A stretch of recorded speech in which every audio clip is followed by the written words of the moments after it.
Here we are again, guys. Ron Onesti here from Rock and Roll Heaven, right outside of Chicago in St. Charles, the Arcada Theater.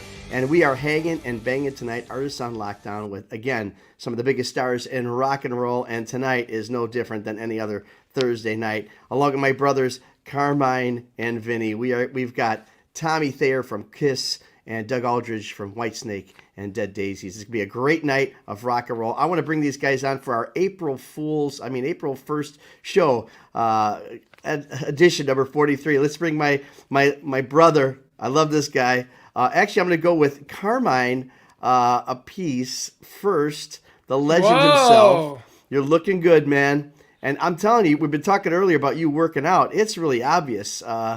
We need to have you like in a tank top or something. No, that you could do Doug Aldrich in a tank top. Yeah, I know. I hate that guy when it comes to that. These guys that look like this. I noticed you got a nice setup there now. You got a new studio at the theater. I do. I got my big. Uh-oh. Did it go off? There we go. Am I on now? Do you hear me? Yeah, I hear you. Oh, good. I thought you got your big mic. You got your big mic and a nice board in the back. Yeah, look so at you this. built a little studio at the arcade. That's awesome. Absolutely, man. Wow. So let's bring, because I understand you guys been together, which is really cool. Let's bring Vinny. There he is, Ron, Vinny, Carmine. Let's bring Vinny to the microphone. There he is. There he is. I tell you, look at that. I tell you what. Oh. Loin man, we like to call him. What's up, man? How you doing? Good. Is it my imagination that on the intro, Carmine's got his name up, and then your name, and you didn't put my name on there? It's got to be your imagination. Your imagination. You missed I that. gotta check that. I gotta check. So next time you guys are going to be together, call me. I would have flown out there. I swear I would have. That would have been a lot of fun. I made meatballs and we made sauce and the whole thing. Okay. Well, that explains why you didn't invite me, because you didn't want to be. Right. I understand. I get it. We had regard. We had everything. It was awesome. So we talk about our Italian American show, right? So I made a shirt because I got this shirt made. I know you see. They put me on the cover of our Italian American magazine. That's not. So I thought I would make a shirt like this, and that would really bust, Vinny. But then I decided I'm not going to do that. So you know how we honor our guests. So this is my 8th try. So I put this together, and I don't know if Tommy's going to notice the difference. Nice. That's a good shirt, man. Well, I don't know. You spelled it wrong. I know. It's supposed to be sick. I hope the thing is, you don't want to mess with their merchandise. If Gene sees this, that could be a lot of trouble. That's right. You think Tommy would be cool with this? Tommy, Let's see when it comes on. Gene might say he wants some money for it. All right, well, let's do this. Let's bring our guest. Let's bring our guest to the microphone here. First of all, of course, member of Kiss's 2002 took the place of Ace Frehley's lead guitarist for one of the biggest bands in rock and roll history. Kiss, Mr. Tommy Thayer is with us tonight. There he is, Tommy. Hey, Tommy. So, Tommy, do you think Gene would have a problem with this? He might. That's a fully trademarked logo and imagery there. I think you got to be careful. And I see you have a lightning bolt and all that kind of stuff. I'll do some. I don't know. I feel. We do this. I usually make shirts in honor of our guests, and Vinny always busts my chops. They usually look a little bit better than this, and. Well, first of all, I want to bring let's bring our other guest, Doug Aldrich. From Whitesnake, of course, in Dio. A lot of great stories. There's Douglas, and he's never. What a mane he's got. Right. There you go. Now you're you're the guy that's known with a great mane. I don't know that we're talking about that. No, I've got a lot of things in common with this horse right here. Hey. You have a purple cape, you mean? Is that what you mean? No. I've got a purple cape. Capes are coming back, I think. I think capes should come back. I think that Gene's got a cape, so everyone could wear a cape. I got a cape. Alice Cooper's got a cape and a cane. I got my Vanilla Fudge cape from 1968, and it has purple satin lining.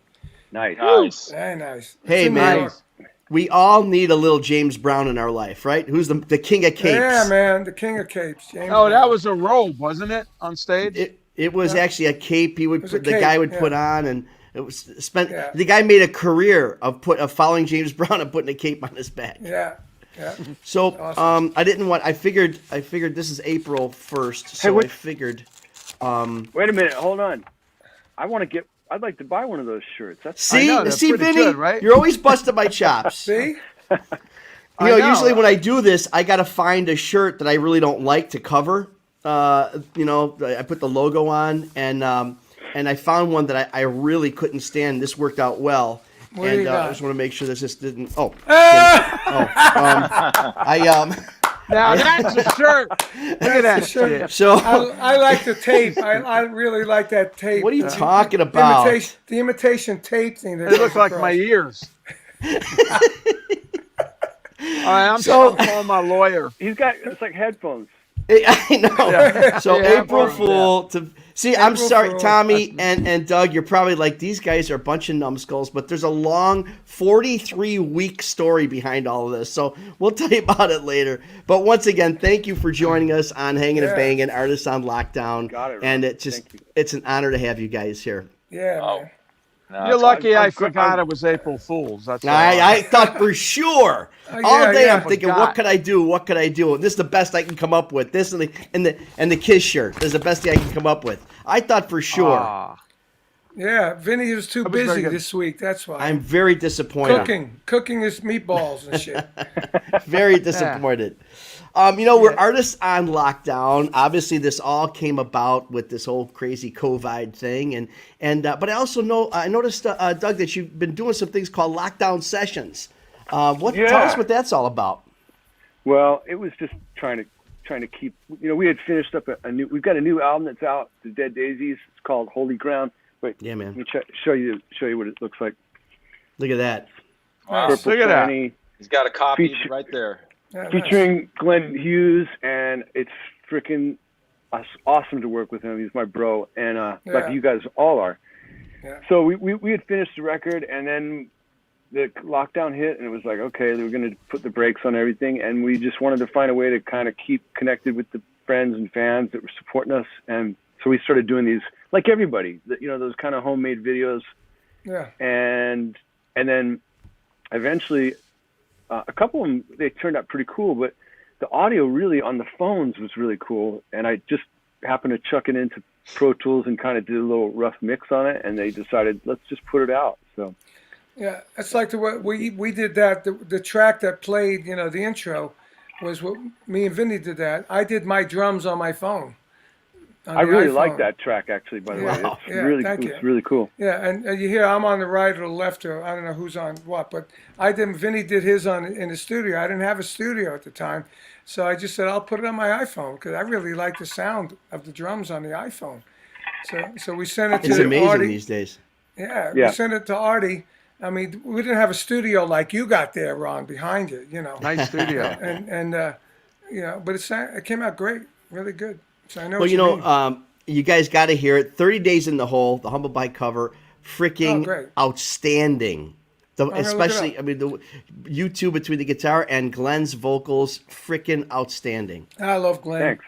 Thanks. Yeah, Glenn. Yeah. That was actually Ronnie's favorite singer, Glenn Hughes. Really? Yeah, I know. Yeah. Ronnie and Glenn were super tight, right, Vin? Chris Cornell. Glenn was his favorite. Yeah. And that's how I met Glenn. Really, was from, I think the first time was up at Ronnie's house. Oh, really? Yeah. Glenn I met Glenn in 1974 when he joined Deep Purple. Awesome. When we were all friends, and they played Long Island, and I used to go backstage and hang out. I had a drum studio then, and I used to take videos of Ian Pace from right behind stage, right there playing. Tommy, and, it was great. Have you ever jammed with Glenn before? No, I haven't. But Dude, I'm a awesome. Huge. You're talking about when Burn came out. That was one of my favorite Deep Purple albums, and I loved when they brought Dave Coverdale and Glenn Hughes in. But I've never had I know Glenn, but I've never had the opportunity to play with him. Dude, his bass playing is just insane. Yeah. If you're in a band with him, it could be just a trio, you and Vinny or Carmine and him, and it would just be like a dream. Yeah. His bass tone, you don't even need another instrument. That bass is like got a zip code or an area code of its own. Yeah. It's massive. Yeah, we were going to do a band with me, him, and Danny Johnson back in like 1979. That would have been badass. Danny Johnson's a fantastic guitar player. He is. Yeah. Vinny had a band with him, Axis. Yeah. You know. I remember. I saw that. Yeah, and it was awesome. Wasn't Rick Derringer in the band too? No, that was afterward. Then Rick recruited us, and we did Derringer, but with a different bass player. Well, Kenny Aronson. Kenny Aronson. Yeah, named Danny. Kenny. So, It's hey, when amazing. after Ronnie passed, right after we did a show in London, a big festival, Heaven and Hell, and Glenn sang with us, and and we rehearsed with him, and it was the weirdest thing because we played Heaven and Hell, the song. Yeah.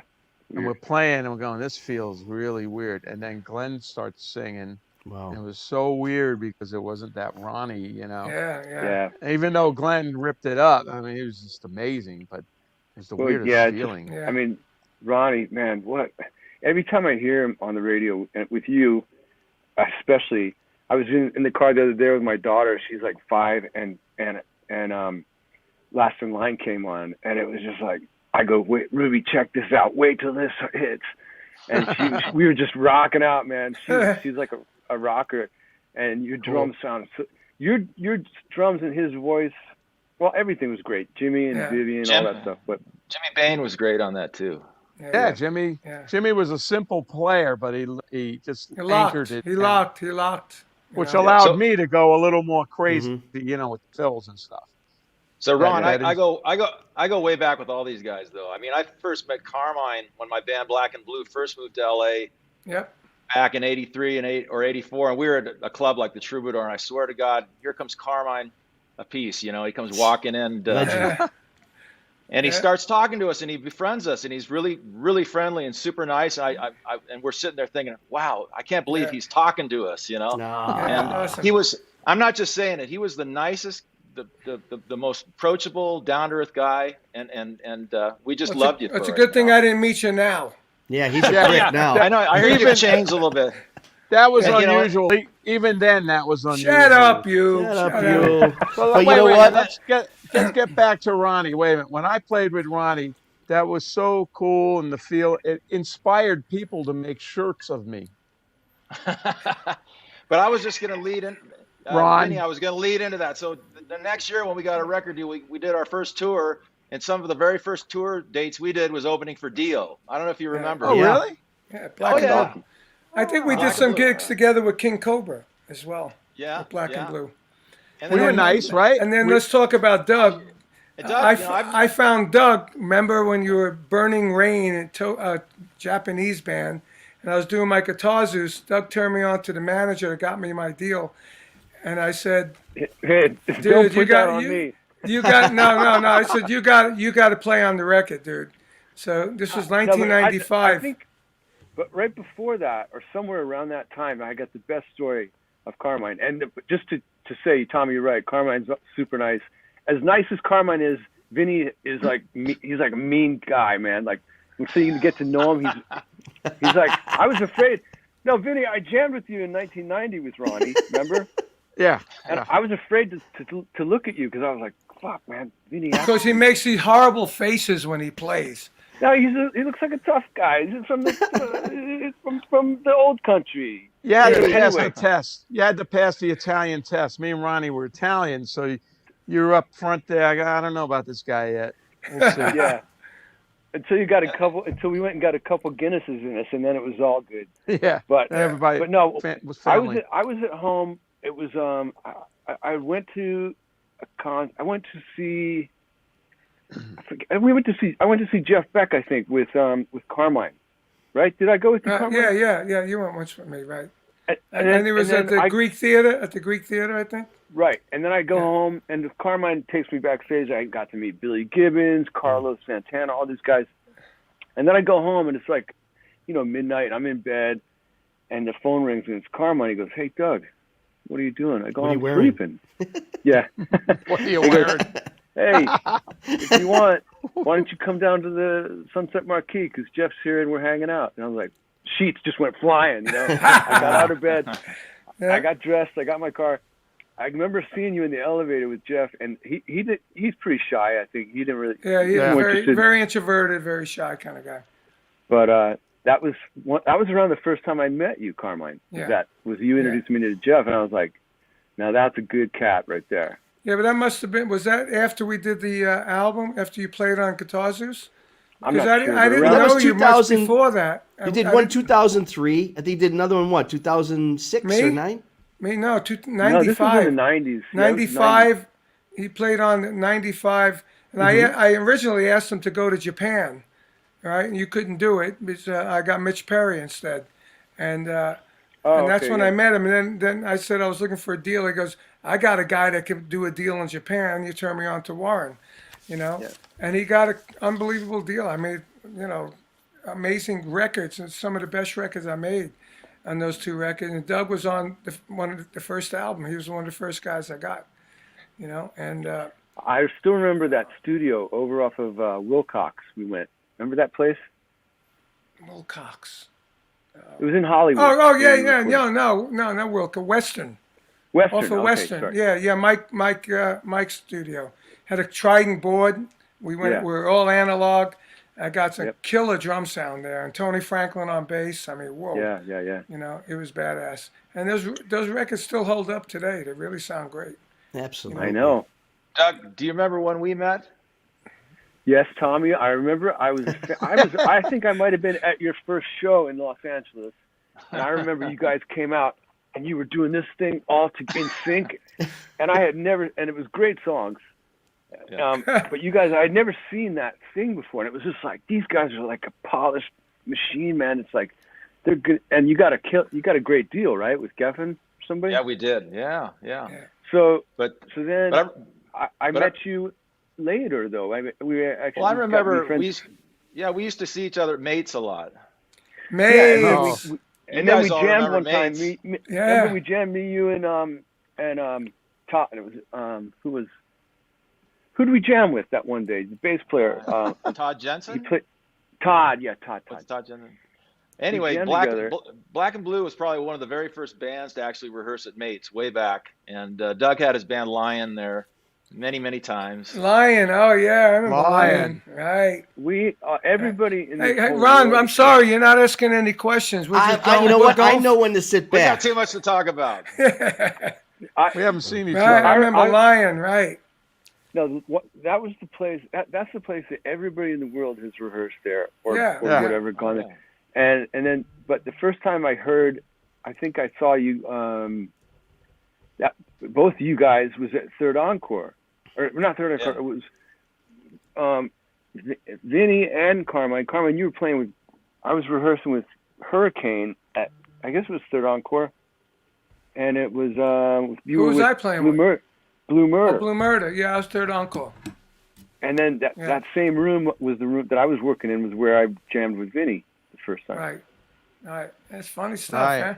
I mean, I remember Mates when I was after I got my King Cobra deal with Capitol, I bought a motorhome, and instead of renting a bus, I just figured, let's do a motorhome this way you can always have it. So I was painting it, and Ozzy was there auditioning drummers. Right, and he came up to me, and Sharon had just fired me and all that, and she told me my name was too big, I got to get my own band, and here it is, I had my own band, King Cobra. So Ozzy comes over and says, "Hey, I hope you're not mad at me. I know you and my missus have a problem." I go, "Nah, man, I'm not mad at you." So he goes, "What are you doing?" I was at the time painting the motorhome. We had two roadies that were painters, so I was putting the masking tape on the windows with some brown paper. So he goes, "Hey, Carm, what are you doing?" I told him. He goes, "You need a hand?" I go, "Sure." So I put Ozzy up on a ladder, and we're both taping up the windows, and I just got a kick out of it. I said, "Oz, don't fall," because you know how Ozzy is, And then he said, "What are you doing here?" I said, "Well, I got my new band, King Cobra, that Sharon told me to put together, and we were about to go in and rehearse, and we're going to run the show down." He goes, "Oh, I'd love to see it." "Okay, come on in." So I brought Ozzy in. And he was one of the first guys to ever see a King Cobra show before we went out on the road at Mates in the big room, Well, Tommy, awesome. how did you actually? Oh, sorry, Ron, you can't. No, it's quite all right. Like I said, I know when to sit back. I love letting. I like the wick. Let the explosion happen. No, man. go ahead, go. But no, I think it was really cool. A lot of people may or may not know this. A lot of people join bands. They go through the audition process. But you were part of the whole KISS operation before you actually took the guitar. I mean, you were doing videos. Tell us all about how that whole behind the scenes situation happened. Well, it goes way back because when we first went on the road, Black and Blue, one of our tours also was opening for KISS, and that's when I met Gene and Paul actually back in the early, mid '80s. And so, and then Gene produced a couple of our records, and after Black and Blue ran its course, they asked me if I wanted to come work for them just behind the scenes, which is what I did. Mm-hmm. Oh. It's crazy, but how did that happen? How did the whole transition to take over for Ace? I mean, did they actually formally say, "Look, we got an idea here"? Or did it just kind of evolve? It really was a slow process because I was around, and when they did the reunion tour and all that kind of stuff, I was around helping, rehearsing. And then when they did the Psycho Circus record, which was kind of the reunion record, they had some kind of issues with Ace and Peter where they couldn't come to an agreement. So Gene and Paul said, why don't you just come? We want you to come play guitar and do the guitars on the album. And they, it was on the down low at the time. And so I did that. And then, so I was just around. They knew I could do it, and so when it came to the point where Ace just wasn't, going to be there anymore for whatever reason, I was just kind of the natural guy to do it. And you just kind of walked in. Yeah. I mean, it was, there's no audition or anything. I mean, well, sometimes that happens. We had a roadie with Vanilla Fudge that played bass. And one time something happened that Mark Stein got sick. So our bass player played keyboard. So he went to the keyboard and the roadie just took over the bass part, Yeah. And now he's in Cactus and he plays with me and Vinny and he's an awesome bass player. Doug, you had kind of a similar situation with Dio. It's not like you had this big audition process. You kind of, from what I understand, you kind of looked around. All of a sudden, you were in. Well, it was a long process, too. It felt like a long process. I had met Vinny and Ronnie and Jimmy, Claude, and we had jammed together, and they were looking for someone around 89, and I was flattered to be offered a job with them, but I wasn't ready. I was really immature, I wasn't ready to leave my band. We were all living together in one apartment, and like my cabinets were our breakfast table, and my cabinets were the furniture, So when we'd play a gig, so we were living together. I just didn't feel right. I wanted us to make it, and it just wasn't in the cards. Which band was that? That was Lion. Lion. Okay, yeah. Lion. So we were trying. But ended up that Mark Edwards, our drummer, got hurt, and then it was the end of the band. But by that time, Dio had already got Rowan, Rowan's a great player, and it was great, So that was. But later down the road, I thought that especially Jimmy, was pissed off at me for not doing it, really? and Vinny too. Because look at him, look at his. Right now, he's like, I can see through the computer. Hey, you know what? You know why? Because Ronnie and I talked it over, and we said we'd move into your apartment with you and the rest of the band. See that? That nobody told me that. That would have been good. And you still didn't do it. Eventually, I had this session I was doing with Jimmy, and I was kind of a little nervous about doing the session with him because I thought he might, fucking Doug, And but he was super nice. He goes, "Hey, Ronnie's looking for a guitar player," and it took a little while, but eventually we met back at a pub. Last time I saw Ronnie was at a pub in Burbank, and then this time it was at a Robin Hood pub down from my house. And he goes, "So Doug, do you want to play a solo or two on the record?" I go, "No, I go, Jimmy, I want to do all the guitars, and I want to be in the band. I'm ready to go, man." It's like 10 years later, kind of. Great. And what funny you mentioned Rowan. I just signed a new deal with Cleopatra for King Cobra record, and the two guitar players don't want to do it.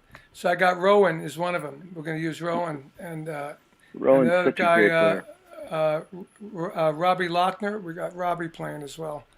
And I've heard of him. I don't know him, but he's good. He's really good. We played with me and Vinny did a Drum Wars gig with him somewhere, and then he sent me some stuff. I said, "Wow, this guy's really good," But Good stuff, man. Rowan is great. He thought I was scary too, Doug. We all do. Thought I was mean. We all fear you, Vinny. We all fear you. Carmine's the teddy bear. You're freaking Godzilla. Okay. Yeah. No, but I just gotta say one thing though, is that you two drummers, you know, we all do our thing, but you guys are legendary for the sound. Like in the same way that Van Halen is legendary for his guitar, you guys got your legendary drum sounds individually that are different from each other. Yeah, absolutely. Yeah, mine's better. Well, I don't understand why. Mine never goes out of style, so I don't know. His does. The last name, the pronunciation of the last name that's kind of a little bit. We're all kind of still wondering about that. Why? Oh, Vinny, you want to tell him about the last name? Well, because my father, it doesn't work like that. I know. My father said Appice, and we grew up Appice. He got in the business. He was Appice. There's a live Vanilla Fudge record. It was Beck Bogut, and Appice. It was. Well, on the Vanilla Fudge record, it's live. They introduced him, Carmine Appice on the drums, and he did a solo, which wasn't very good anyway. My solos are way better. And then he goes and plays with Rod. And he starts playing all these ballads and love song shit, and he changes his name to Appice because Rod couldn't figure it out. That's because I had a piece of the #1 records we made. See? Okay. And I thought it sounded like a piece of pizza or a piece of cake. I'm not changing my name. Well, you know, so I say what happens. Then the other side of the story is when I joined Rod, he said, "Look, we're going to be playing in front of 20,000 people every night, maybe 5 nights in one place, Vinny, and doing ballads." And then he said, "You know, when you do your solo, I want to say your name. You're like 5 different people: Appice, Appice, Appice, all this stuff." Patchy. So how do you say? How do you want to say it? So most people said Appice, and I used to correct them. I told him that. So then Ludwig did an ad. Everyone wants a piece of Appice in all the rock magazines. So we went with that. Everything was great until he comes out with Black Sabbath, and he's Vinny Appice. And then we played to 21,000 people 6 nights a week. He trumped them. But, you know, doing this show, guys, another little known fact about these brothers blew my mind because it's still, after 43 whatever weeks, it's still, I get it mixed up. They throw another wrench in the whole thing. There's a third brother named Frank, and his last name's different. Appice. You believe that? Literally, all 3 of them. We were with him yesterday. We told him we're going to put him on the show, one show, just to do the whole thing with the name. Yeah, he's a peach. Well, that's the Italian way. That's probably that's the correct old school way, right? Appice, right? I'll give you that. We actually met in Italy. We met some sort of woman who had the same last name. She said she was related somehow, and she said Appice. You know? Yeah, it seems right. Hey guys, every week we're doing this thing called Hangin' and Bangin' like you're on tonight, and we want to tell everybody out there, you got to subscribe to our YouTube channel. We're doing this show for you. We want your questions. We got the chat room open. Let us know your questions at the end of the show. Yeah. We'll ask our guests special questions, but we need you to subscribe, like, share, help us push this show because people are loving it. We know you're loving it. Subscribe. I'm going to see everybody who subscribes in the next half hour. Guys, once again, thank you for being with us. We got a lot of great questions coming in. Tommy, you know, obviously you're in Black and Blue. 2002, you joined Kiss, and they're playing freaking crazy arena shows, like monster crowds. And did you ever have a freak out moment, like holy shit, you know, anything like that? No. You know, I've been doing this a long time. I mean, people think I'm kind of new, but you know, I've been doing this professionally for a long time, just almost as long as these guys. Well, not quite as long as Carmine, but nobody's as long as Carmine. Nobody. That's right, and you remember that, buddy. He was great. He was great. The Glenn Miller Orchestra, Carmine. I was. Yeah, really. You know, but really, the way I got involved with Kiss, it was such a long, kind of gradual process. It wasn't like a sudden thing where I was just taken aback or something. I was just it was a smooth, long transition. Well, you know, it's funny when you play the big arenas. You know, I don't know how you guys feel. When I played all the big arenas with Rod, you only could see so far. Yeah. You know, you can't see you can't see anybody up in the rafters. You can see it, like the first 50 rows. So that's where you make your contact. So really, it's not like it's almost like you're not playing that big place. You're concentrating on the people in the first 50 rows or less. That's true. Sometimes I tell people, a lot of times if I'm doing acoustic guitar at home with, a group of people at, a dinner thing or something, I get a little more nervous sitting down with 10 15 people Sure. than I do getting in front of 20,000 people. It's the weirdest thing. Do you guys feel the same way? Especially when I play guitar, acoustic guitar, because I can't play shit. I was just going to say that. You'd never heard Vinny play guitar. Well, you're right. You're right. People are right there, and it's a different thing, It's like doing drum clinic. When you do a drum clinic, and exactly. you teach and you're going in, you got maybe 150 people, and you're like, you get more nervous than going out on a big stage when you got everything. Because number one, when you're doing a drum clinic, is you pretty much don't have your equipment. No. You're playing something else, and something's not right. Yeah. But I know you just play for the first few people. I was locked into like 3 or 4 people in the front row, and zero into eye contact. It's funny. I had like 300 or 400 people at my clinics. I don't know where you got 150. Always busting chops, these guys. Always busting chops. Oh, Vinny. Oh, Vinny, I'm gonna give you a crack later on, the big brother. Nice. You got to do a bloopers one, Ron. You know what? We need to do that. How about this, guys? A what? A blooper show. Oh, bloopers. You're right. That'd be awesome. That's a good idea. Half the time, our entire show is a freaking blooper, Doug. So we got some material. Doug, hey, Ron, I was Ron, fun. I think it's that time. We got to show everybody who's on next week. You want to do that? Yeah. See, we're learning here. We have a new thing. Usually, it's right in the middle of the show where we are about now. All right. So we have a special commercial that was done with our two stars, Carmine and Vinny. Yeah, I haven't seen it, so I'm really anxious to see it. Let's check it out. Who'll be on next week? Hey, it's Carmine Appice here. And Vinny Appice, not Appice. That's right. It's not Appice. Anyway, we're here for Hangin' and Bangin'. We're here to tell you about our show on April 8th. Yeah, and it's April 8th, and we have some great guests. Yeah. Who do we got? Gilby Clarke from Guns N' Roses. And John Payne from Asia. And it's going to be a lot of fun, as all the shows are. Vinny be cracking jokes and all that. Nope. So find it on Artists on Lockdown on Facebook. Just go get there and put in Hangin' and Bangin'. You find it, or on YouTube. Yeah. Carmine and Vinny Appice. Or you could check the TV guide too. Yeah, TV guide. So we'll see you there, April 8th, 7 o'clock Eastern, 4 o'clock Pacific. Hangin' and Bangin'. See ya.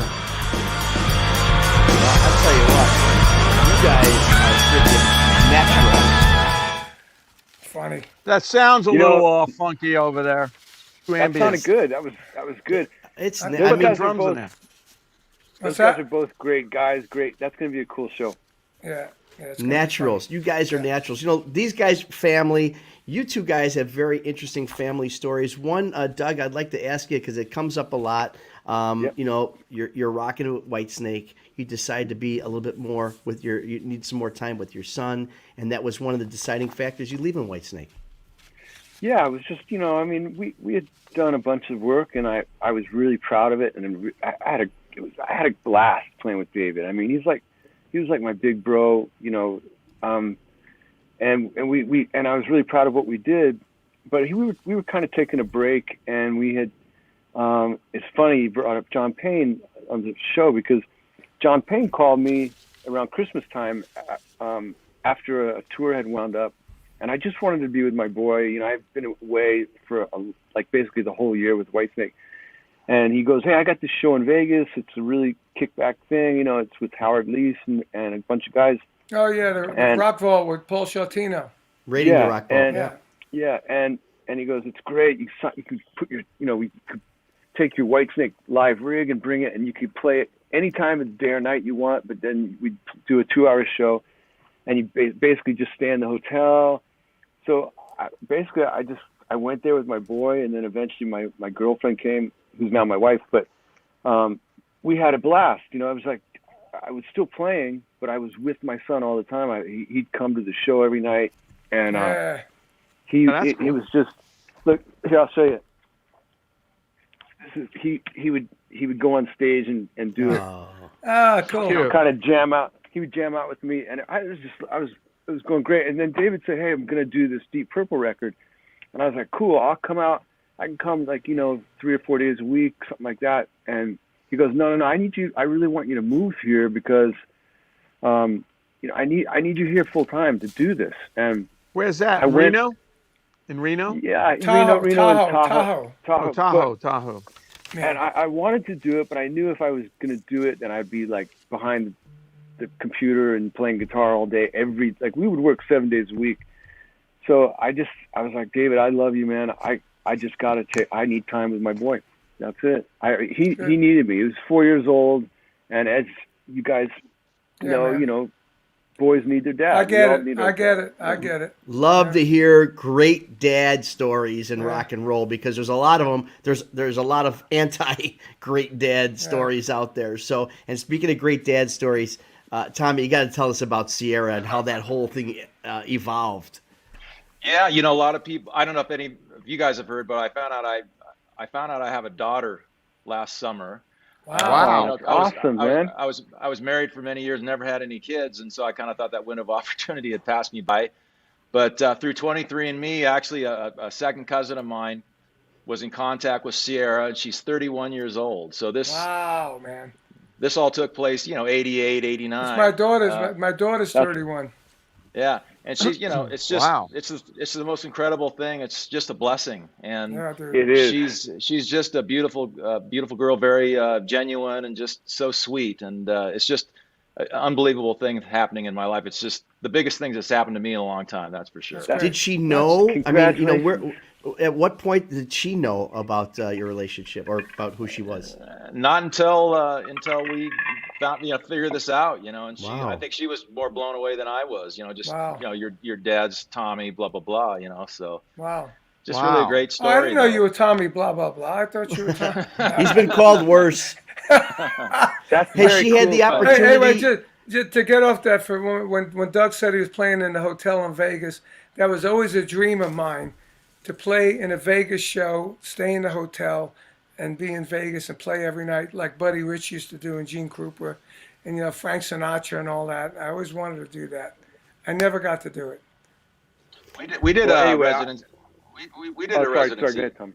I just saying we did a residency in Las Vegas a couple years ago. It was awesome. Yeah, it's awesome. A lot of fun. And now Vegas is all rock and roll. Back in the old days with Sinatra and everything, it was all the big band, the jazz guys. Yeah. It's all Elton John and Celine Dion. And I went out many times to see the Rock Vault because I was doing the King Cobra record with Paul Shortino. So I spent a lot of time out there, and he was doing the King Cobra record and playing in the Rock Vault. And I remember we used to smoke a doobie and go to the Rock Vault and go, oh, man, this is cool. It was well-produced. It was a well-produced one. I seen Doug there a couple times at the Rock Vault. Yeah, I did it a little over a year, and then I just kind of got burned out on the heat. It's so freaking hot out there. And I still have my house in LA, and I just it was time for my boy to start going to school, and I was like, I think we live in a pretty good for LA, a pretty good area, and so I thought just get him back in school in LA, and so that's why I was kind of. How old is he now? He's 11 now. He's out shooting buckets, shooting basketballs right now, but he's good man. Like Tommy, I'm so happy for you that. Yeah, that's unbelievable, dude. Yeah, that's a great story. Her name's Sierra. Yeah, her name's Sierra Sanchergren. She's 31. Where does she live? Where does she live? She lives out in the Phoenix area right now, but she's gonna, she's very artistic. She's gonna go back and study film and photography. She's gonna go to the UCLA Extension. What's really great is when your kids start growing up and they start doing their own thing, something that they love. Like my daughter does special effects makeup for movies, and she's actually Saturday she's up to nomination for that Bill and Ted's movie. Oh wow! Recent one, she did the guy that's all blue in that movie, and. It's really, it makes you really proud when that stuff happens, I mean, even like when they're in school, when they're in school and they start like Doug, you start getting awards in school, you go, wow, cool, that's my boy. Going to school events. I remember I had my kids late, so I was always 20 years older than the other parents. Oh yeah, like my daughter did that makeup for me. That was the first. You gotta get her on the show. I bet she got some great stories. Oh yeah, look at that. Wow. I did that with Alex Solka. You all know Alex Solka, right? Oh, yeah. Photographer. And Photographer. Alex said, I want to do a mad drummer. I want to do a mad drummer shot and have Bianca do the makeup. So that looks like an Alice Cooper show. Yeah, right. It's really crazy. But Speaking anyway, of it's really cool. I'm sorry, man. It's really cool to have your son when he starts getting awards and little awards from school and take home drawings and stuff. You're gonna. I never got awards at school. I know. You never even finished school. You talk about some of this drawing stuff. I mean, obviously, Tommy, with Kiss, I mean, with all the licenses and all the merch and all the Kiss stuff, one of the questions that someone's asking, actually, it's a two-part question. Number one, you got this big thing. Obviously, fan art is a really big Kiss thing. It's a big thing everywhere, but especially with Kiss, it just goes on and on and on. Is there any particular cool bit of fan art that you received? And the second part of the question, I think Doc McGee told me that he had over 2,700 licenses of different Kiss merch that he's got on there. Is there any, like an official, is it a bobblehead? What do you have Kiss merch that's like on your mantle or on your desk? Oh man, that's there's so much stuff, I know. 2,700. Right. I mean, it's Kiss is definitely, I guess Kiss is the most merchandise and licensed, group or artist. I mean, the only one that would come close would be the Beatles. Yeah. But the imagery, as you know, is just, it's so ripe for doing all these kinds of things. And that's one of my new signature guitars, which is cool. And nice. But there's, I got a question for Tommy. He didn't answer the other one. Well, wait, but how long did it take you to do the makeup? How long did it take you to learn how to do it? That's the number one asked question of all time. Yeah, sure. To learn how to do it. How long did it take? It didn't take, because actually, Carmine, when I was a kid, when I was 12, 13 years old, I actually, for Halloween, put Kiss makeup on. So, so I've, That's funny. You were ready. I've been well-versed for a long time, yeah. And, but, usually it takes me about an hour to put it on. It takes, we give it a couple hours. But, and when we get ready every night, that's the cool thing is that the whole transition of putting the makeup on and getting ready, we all do it together in a room, listen to music. And, that's a cool, I can't imagine not doing that every night and transitioning into Kiss. Wow. Yeah. But awesome. Do you have a favorite Kiss merch? I need that answer. I can't really answer that because I don't, I love all that stuff, but there's so much stuff. It's just hard for me to really put my finger on something. Sure. Yeah. It's really fun looking at some of the stuff about, especially about Doug and your career and all the side projects. I mean, literally countless side projects you've been a part of, and a lot of these tribute albums and these salutes. And I saw that you did one for Ronnie James Dio. And how cool was that? Was that like almost surreal for you? That was did we do that together, Vinny? Is that the one with everybody? Everybody's on it, right? Yeah. Well, is that the one with me and you with Rob Halford? And yeah, that's right. That's right. Rob Halford sang, me, you, and Jeff Pilson. Jeff Pilson, yeah. We did Men on the Silver Mountain. I mean, it was bittersweet, because, obviously, I mean, I would give anything if we could still have Ronnie with us. But holy shit! Turn your phone off. It's my daughter calling. She's probably watching. But that was. I mean, we did a little bit different version. But man, I just wish. I still can't believe Ronnie's gone. It's been now 10, 11 years now. 11 going on 11 years. Yeah. Yeah. Yeah. So I still picture him up in that house. Doing his thing, listening to the sports radio and creating music and just rolling joints, man. Rolling joints. For sure. The best one, Ronnie had such a funny sense of humor too, man. People don't really talk about it that much, but when you're on the bus with him, right, Vinny? It's like, oh yeah, he'd have you cracking up. He'd be, he'd put his leg over and he'd kind of squeeze out a little fart. And wait a minute. He would lift both legs up and he would light the fart, dude. Oh man. Watch. Hey, you'll never hear that on any other show, I tell you. No, I tell you won't. There's a reason. Since you brought it up, I thought I'd get Hey, in detail. was that a Cleopatra tribute record or somebody else? Because Cleopatra did all those things. No, I think it was Rhino. This was your life. It was his kind of. I think Wendy's official tribute record. It had a lot of Metallica. I think was on it, and some other. I remember I didn't. To answer your. Okay, Doug. I was just gonna say, Ron, to answer your question, I basically, I really only wanted to be in one band. I've been blessed with being able to work and play guitar and have a family that I can take care of because of that. But I just look at it like, hey man, be grateful to play. It's like I'll play. Right. I'm not gonna ever retire. I'm gonna play until I'm dead. So. Right on. Well, you're in the Dead Daisies. There you go. There's a reason. Hold on, full circle. There you go. Nice. So Tommy, the end of the road tour. Oh, look at. Okay, there's my little. Who's that? You?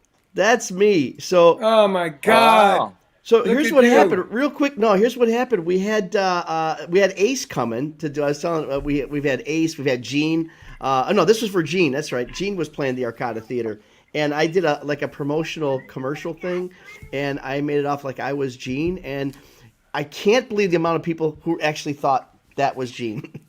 Idiots. Wow. Oh, look at who do we have here? That's Ruby. Wow, isn't she beautiful? Thank you. How old is she? Ruby, do you remember the other day when we heard, "You're the last in line"? Rock and roll, right, Ruby? You like rock and roll? And you She's like Johnny who are Cash? those old guys? She's cute. So cute. Yeah. Daddy, who are those guys, Daddy? Those old guys are scaring me. No, she likes you guys. She loves rock and roll.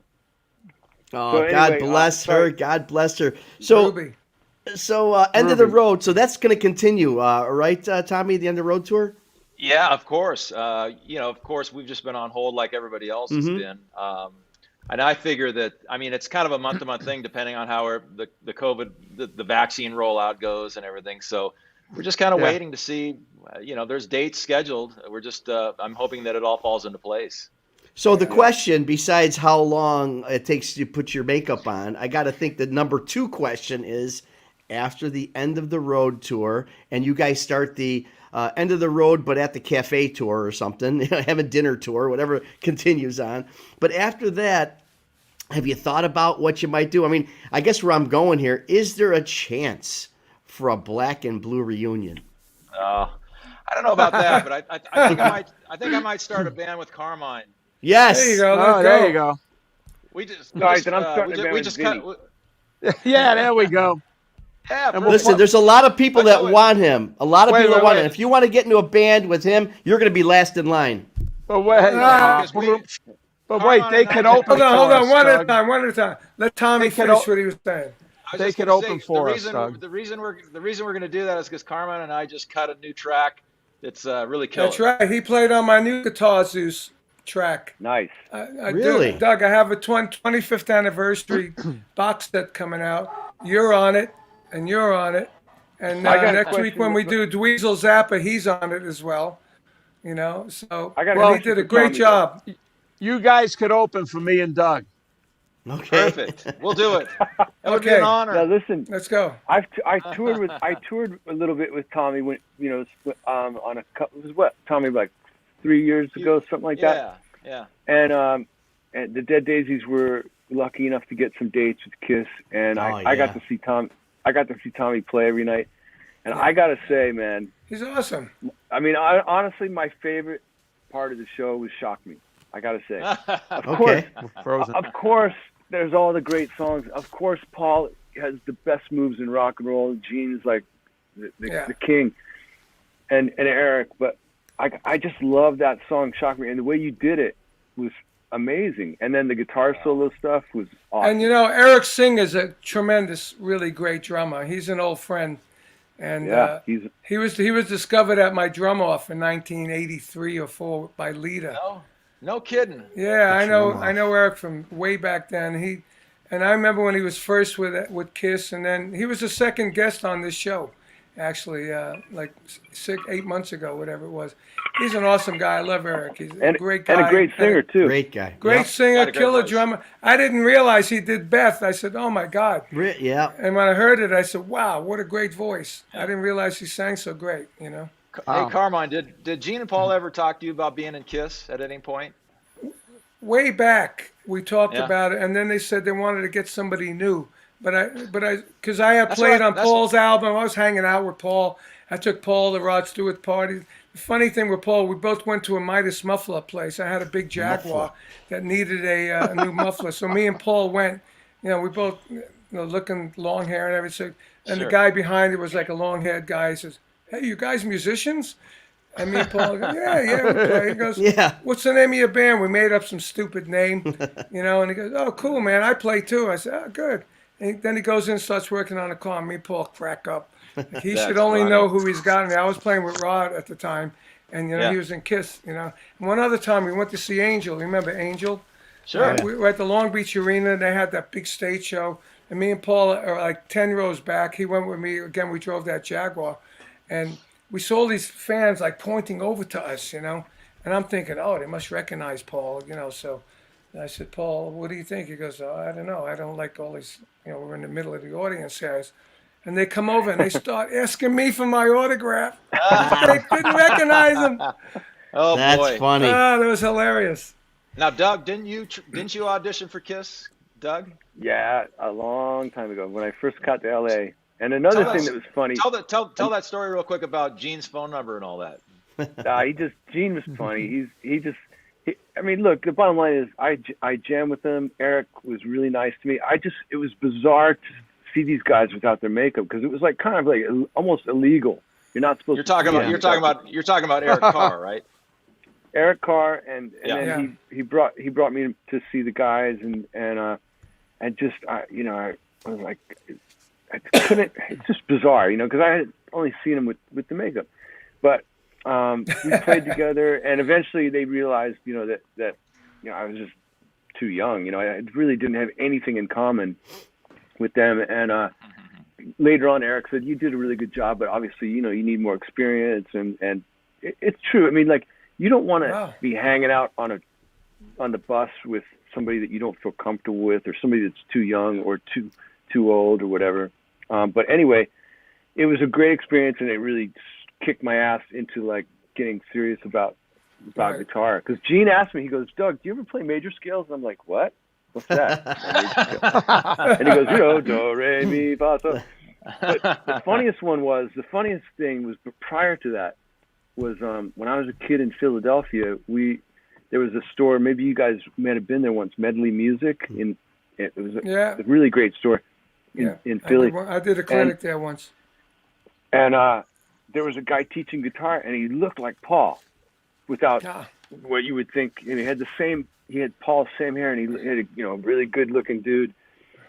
But and I was like, I think I was 11, and I was like, I'm gonna get lessons from that guy, and I think he's Paul Stanley, really. Wow. But it turns out, of course, it wasn't. That's funny. It wasn't. That's funny. It's like seeing Buckethead with his makeup off. Can't do it. That's illegal. Has anybody ever seen him? Have you guys? I don't know. He comes by me, plays probably once or twice a year, and he drives up in this black like rapist van, you know, windows all blacked out and just all black. His guy comes out. It almost looks like what you'd think. That's what he looks like. He gets out of the van, gets on the stage, walks off, doesn't talk to nobody. It's the scariest thing. But has anybody ever seen this guy? Does anybody know this guy? No. If you Google it, you can see a picture of him. But it's very, very rare, man. Very rare. That guy is insane. He's so good. But the other one that's really good, Tommy. Did you guys ever see that Mrs. Smith, the old lady that plays guitar? But it's not. I think it's the. No, I never saw that. You know, it's like she's like 80 or something. I saw that. I saw that on YouTube. I don't know if it's a girl. I don't think it's a girl. I think it's a boy dressed up as the old lady. Oh. But Carmine, you got to check this out, man. It's like she's wailing out these Steve Vai riffs, and on the side of the street, and she's doing all the shapes and stuff. And it's just like Granny, you know. It's hilarious. Maybe it's just Steve's alto ego. Guitar Zeus. Yeah, get her on guitar. Yeah, get her on Guitar Zeus. And the next one. Hey, Tommy, do you ever get the urge to play the sax? For those of you that don't know, I started out playing saxophone before I even played guitar. Actually. Wow. Do you ever get the urge to grab one? Maybe I should pull it out with Kiss. I think that would be. That would be funny. With Blue Murder, Tony Franklin used to play clarinet. Really? And we used to he'd do a bass solo, and then he stopped the bass solo and take out the clarinet and start playing the clarinet. And the audience went wild. And Tim Bogert was a sax player. No kidding. Yeah, and that's why a lot of his bass licks are so crazy, because they're not normal bass licks. Because he always thought like a sax player, I still have one, but I don't play it very often. We'd love to see it. We'd love to see it. I mean, how cool would it be with you in full makeup all of a sudden? Yeah. You put the guitar down and just come out and do like a little Kenny G or something. Yeah. I like to think maybe more kind of, something cooler. Do you have a Edgar Winter? Edgar Winter. Edgar Winter. Yeah. When you do a guitar solo by yourself, I'm sure you do that, right? A little bit by yourself. Sure. Yeah. So then you stop. Also, you whip out the thing, put it in delay echoes and all that. Come on. And you go crazy, get on the floor. The people would go nuts. It'd make the cover of Rolling Stone. Hey, if we see that in the Kiss show, we know where it started. Yes, that are right here. But I think he wants to stay in the band, Tommy. right? I know what I was going to ask Tommy, and I didn't give him a chance. Tommy, what's your favorite song to play in that catalog? In Kiss? Yeah.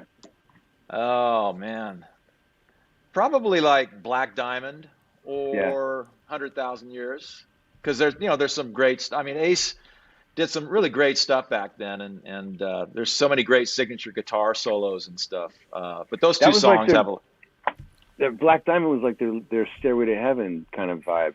Yeah, kind of. I mean, it was always the big set finale at the end of the set, and but great stuff. And great guitar solos and great guitar parts. Hey, I got to hop off of this. I got to get on a call with my band. 5 What? o'clock. Oh my God! Oh boy! Well, listen, we'll all hop off then. You guys, thank you so much, Doug Aldrich, Tommy Thayer, awesome, legends. Man. Also, thanks, major rock and rollers with Vinny and Carmine, of course. Every Thursday night, we are here hanging and banging with some of the biggest names in rock and roll. And once again, I want to thank our very special guests, Doug Aldrich and Tommy Thayer. Yeah, thank you guys. Have a great night, guys. Good luck to you. I know you'll be hitting the road soon. God bless us all, right? Yeah, man. Yeah, Ciao. absolutely. And you guys, I just want to say thank you for your friendship. Love you guys. Yeah, you too, man. Love you too, man. Love you too. Yeah. Make sure, guys. Doug. Yeah, everybody, man. make sure that you are sharing this. You are sharing. You are subscribing to our YouTube channel. Make sure you like it, and make sure you tune in next week with our very special guest. Have a great week, guys. Ciao. Until next week, we are hanging and Bye-bye. banging. Good night, everybody. Bye-bye. Good night. See you guys. Bye-bye. Bye.